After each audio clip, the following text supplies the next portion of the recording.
right, USFL and football fans. This is the USFL Network Week 2 recap. It is, as always, myself, Ace from Pocket Aces _USFL on Twitter and Instagram, joined by Webb from @NOLA Breakdown and @USFL Network Web. And joining us for the second week in a row, we are thrilled to have the Bobby Holly of the Birmingham Stallions. Bobby, how you doing, man? Pretty good. How y'all doing? Good. Man, I'd be doing better if you didn't whoop my team. Man, we had to find a way to get that win, man. We just had to find a way to dig down deep and get that win. It was a tough ball game, I can tell you that, though. Man, well, we'll get into that. But first, let's talk about, how about the Breakers Tampa Bay? Very lopsided. Probably not too much to say about it. Yeah, it was surprising to me, actually, because I thought Tampa Bay would, would go out there and give a pretty good fight up. But God bless. I didn't expect that score to be like that. But, and going into that, I mean, I know the Breakers are going to have a big swelled head right now. So, we just got to use that to our advantage. Oh, they 100% have a huge swollen head. I don't know if you saw, both Webb and I posted, I was absolutely blessed. I got to be a part of all of the post-game press conferences this week. And during the Breakers post-game, a reporter, she asked Vontae Diggs, she said, how are you guys handling, the hype of being deemed one of the best defenses in the USFL? And he said, can I stop you? He said, we are not one of the best. We are the best defense, and we have the best offense, and we have the best special teams. He's like, so please put that stamp on us. And Webb has been saying stamp ever since. Like, they are cocky right now, and rightfully so. They bent the Bandits over. It was bad. Yeah. That was terrible. I bet Jordan Tomu was like, I wish I had Bobby Holly blocking for me right now. I like it, though. I mean, that's just adversity. That's just going to be another challenge, and that's what we go in week by week and want to know mindset. So it's just going to be another challenge on the table for us. Oh, 100%. I definitely have that game circled on my calendar. I think I might be on a flight during that game, but I'm going to find somewhere to legally or illegally rewatch the game afterwards. So we'll figure that out. But what was the other game? We had the Stars versus the Maulers, right? Yeah. And the Maulers stepped it up. Yeah. That was cool.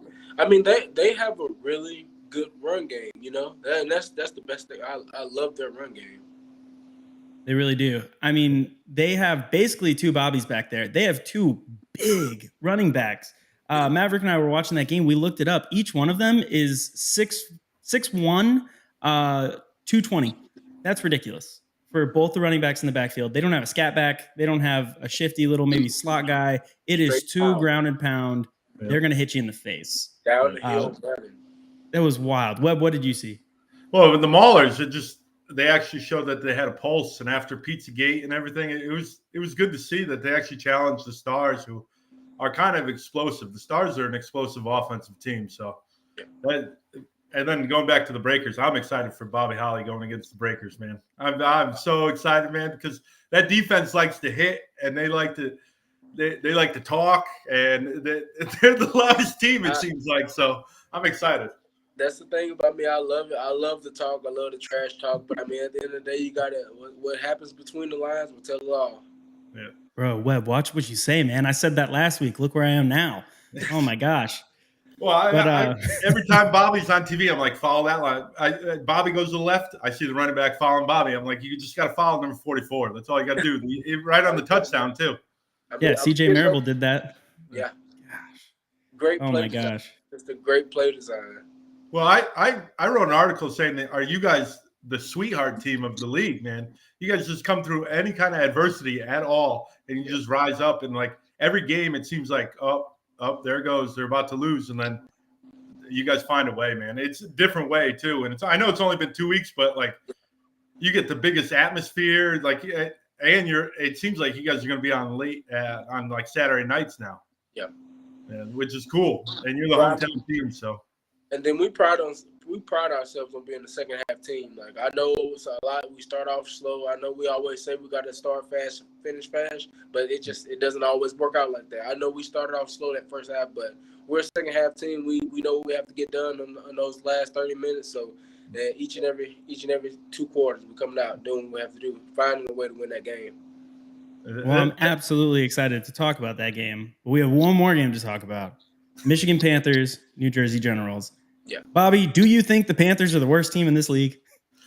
I wouldn't say the word. They have a lot of talent. And like Coach always tells us, like, everybody has talent. It's just if you got to have the players out there. You got to put the right players in the right positions. And I don't think they're putting the right players in the right positions right now. Bobby, you should be a politician. That was a beautiful answer.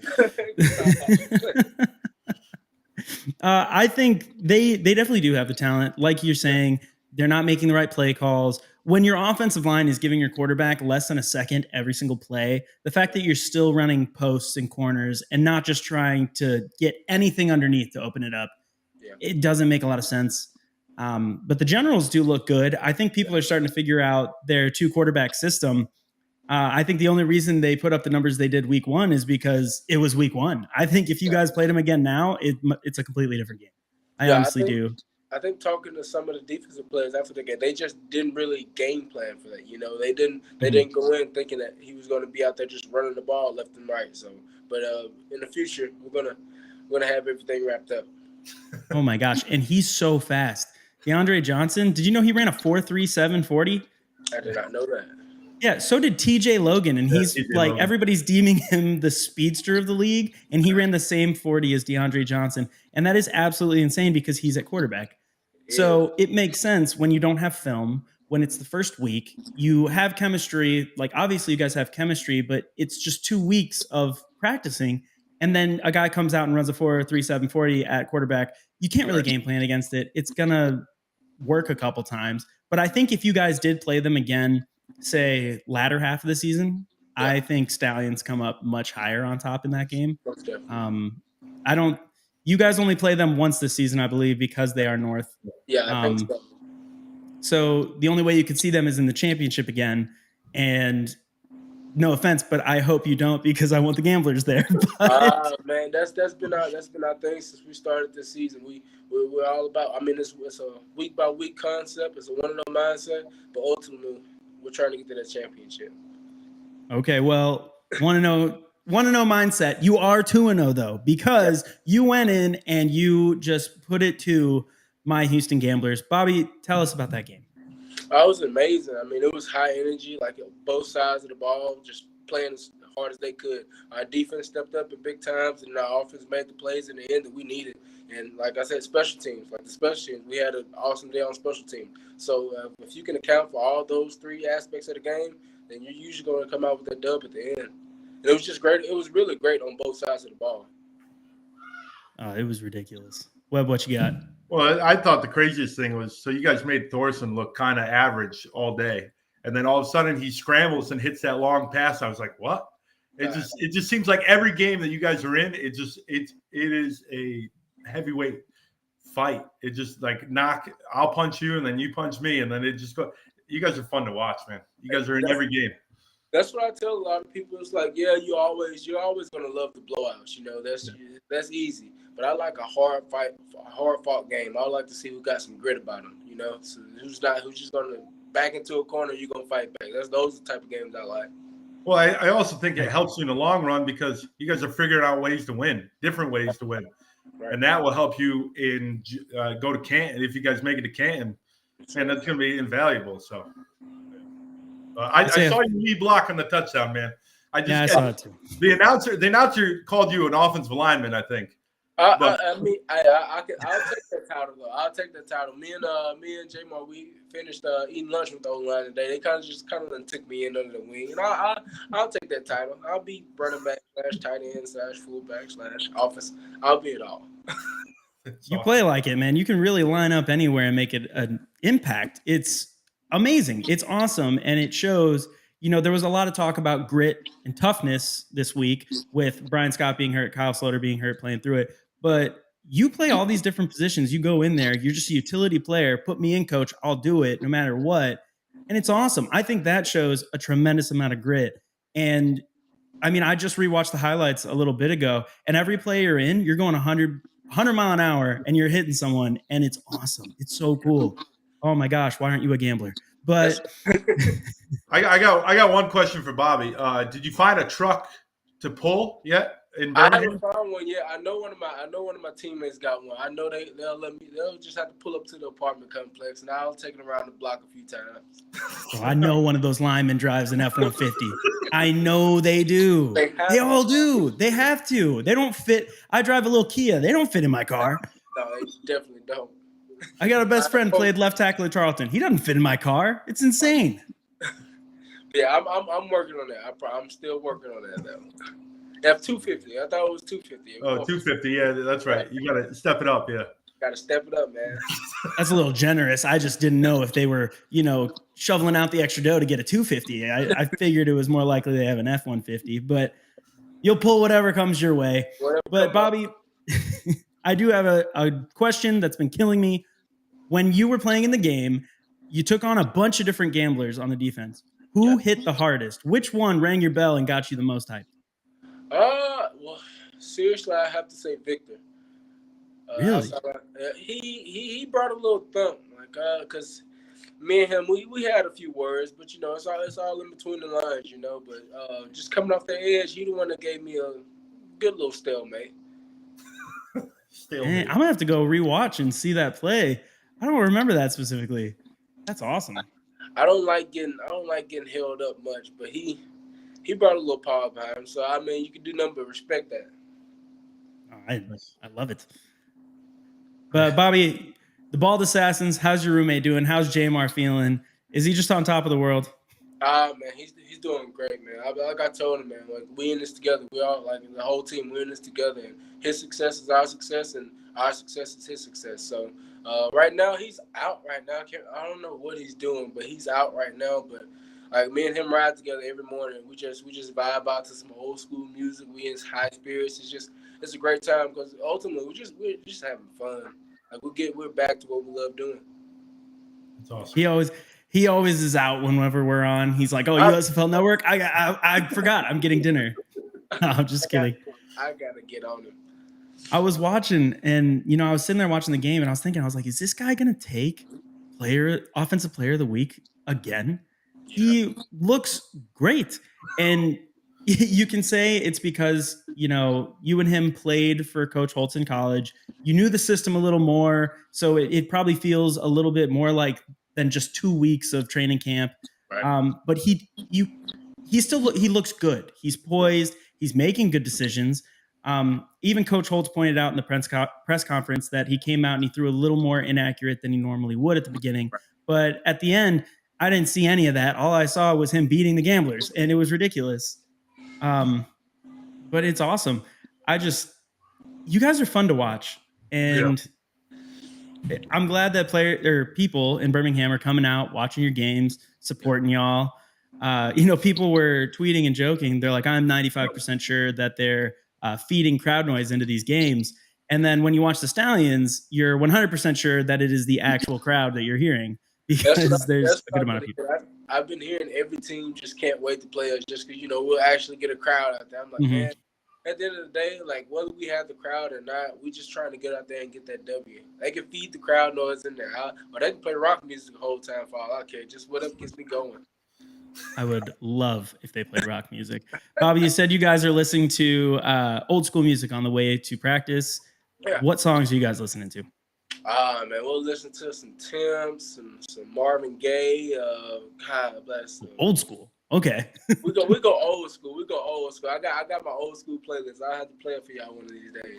Yeah, we just send it to me on Spotify. We just vibe out and have a good time, man. Seriously. That is awesome. Well, I know Webb probably has a couple questions for you about next week, so I'll give it over to him. What have you guys started? You guys started watching film on the Breakers today? Yeah, I've watched a good bit and just honing in on their defense because I know their front seven they're deadly. So we just got a game plan and scheme and see what's going to open up holes for us to take shots when we can take them and find a way to get this ball running. Yeah, well, so I've watched both games pretty close. They tend to give up a few run plays. It doesn't seem like a lot of passing, but they give up a few run plays. I know against Philly, but so who do you look forward to the most to hit really? You got anyone on your list this week? I watch some of the film, but as soon as I dig in deeper to it and just see who really just brings that thump, because I like a challenge. Like I don't want to go up and hitting the outside linebacker that's 220. If you're 220, then it's just not enough, man. I need you to be 250 and above just to give me something, you know. Need you to be F250 and above.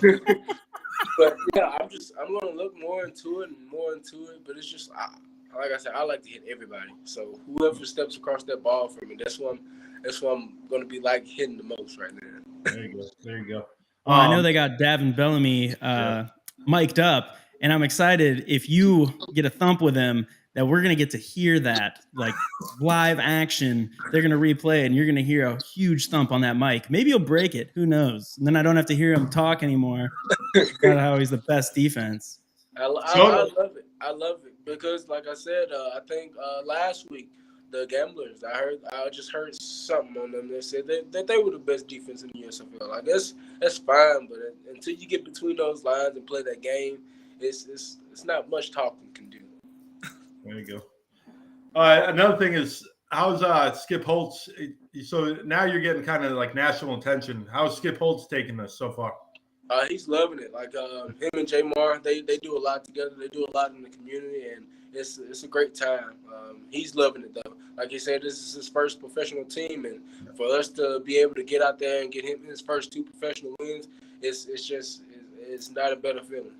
Is he an honorable bald assassin? Nah, he hanging on a little bit right now. I've been trying to talk him into it. I'll get about 2 more weeks. 2 more weeks, and I'll have him. Okay. Yeah, you guys are gonna get like sweet bicep tattoos. But thanks for coming on, Bobby. It's always a good time with you. Oh, no problem. Like I said, it's always a pleasure. Yes, sir. All right. Well, that was our USFL Network weekly recap for week 2. I am Ace, joined by Webb, and our special guest, who we are always so thankful comes on. Bobby, thank you so much, man. No problem. All right. You gotta find that truck.